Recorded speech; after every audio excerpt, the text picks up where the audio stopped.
Please welcome Brian Cox.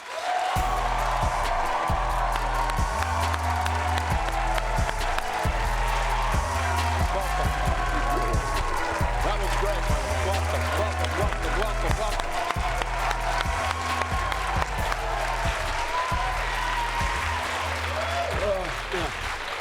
Mr. Brian Cox. Hello, Trevor Noah. Oh, wow.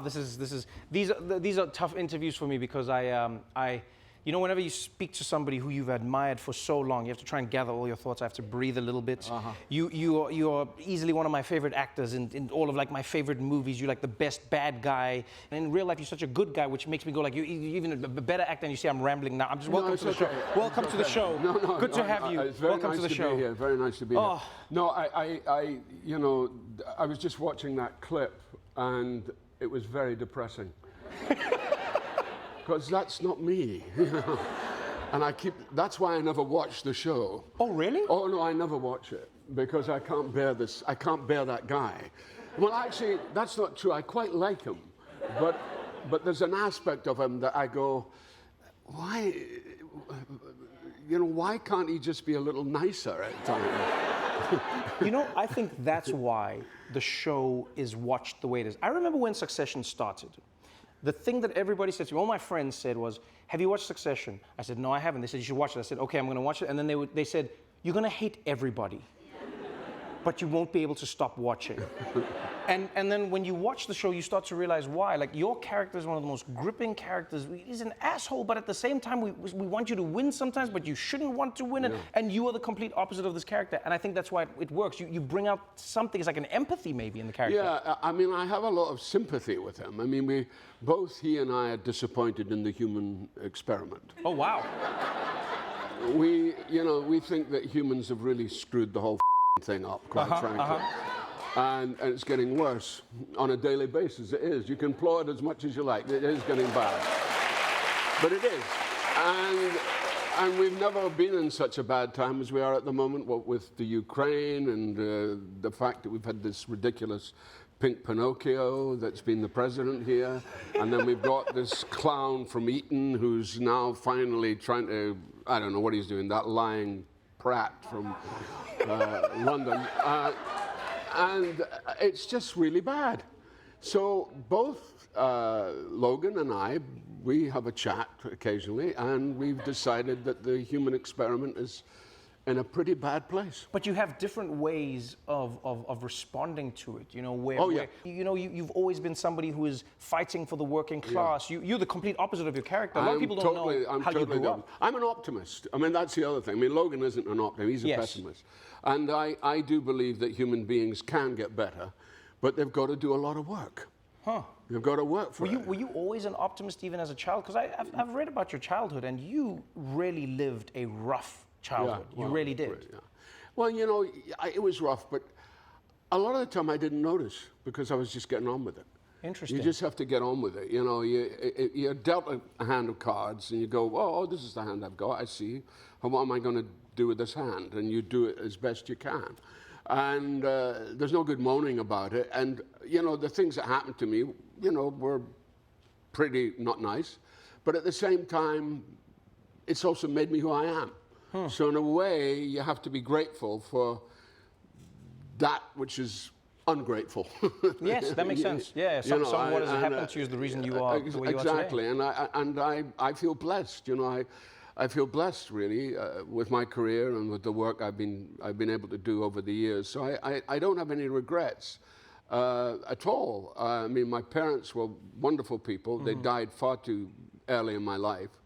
But I remember them very fondly, and I still carry them with me. And I believe that. I believe that's the most important thing in life, is to honor your mother and your father.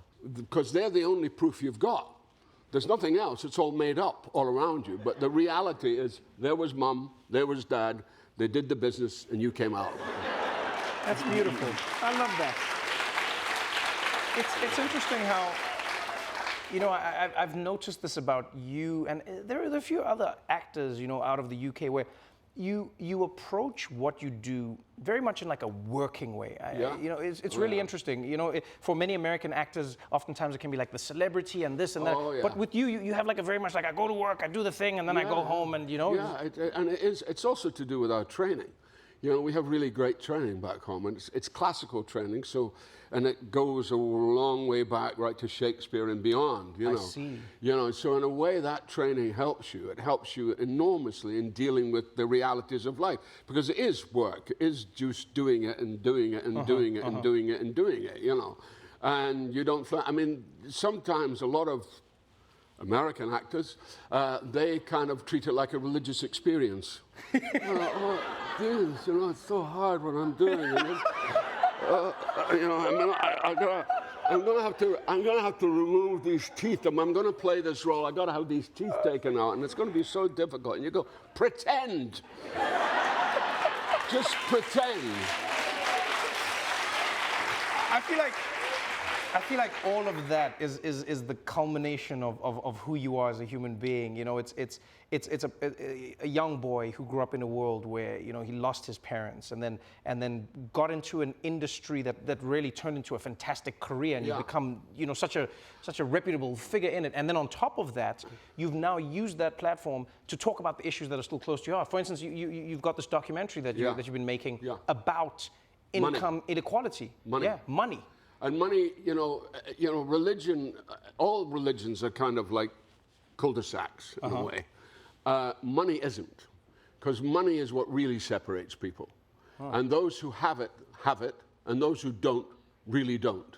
And that's what I've been doing over the last 2 or 3 months, 4 months actually, trying to understand, because I'm playing this guy, you know, this fella, and because he is so impervious to the whole state of poverty, right, that it's important to understand the wealth gap that is increasing more and more and more and more, and in the United Kingdom and also in the United States.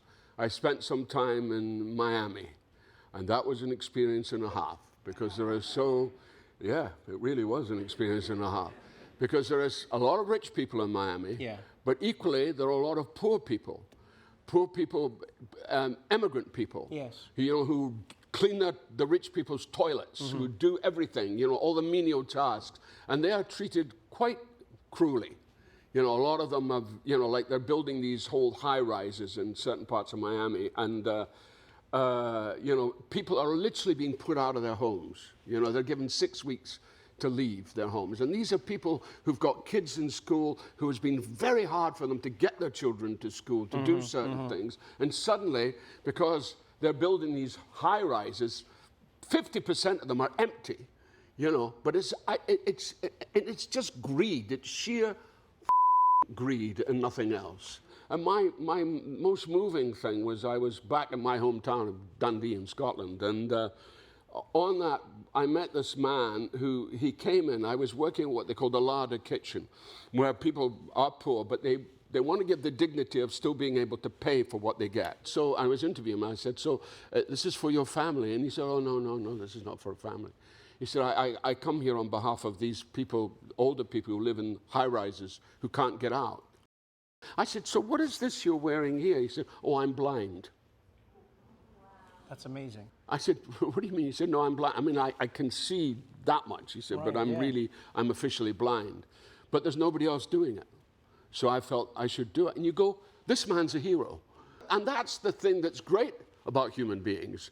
That's when the human experiment goes, oh, wait a minute, hang on, there are a few good people out there who really do these selfless things. And it's very moving, and it's very, very humbling.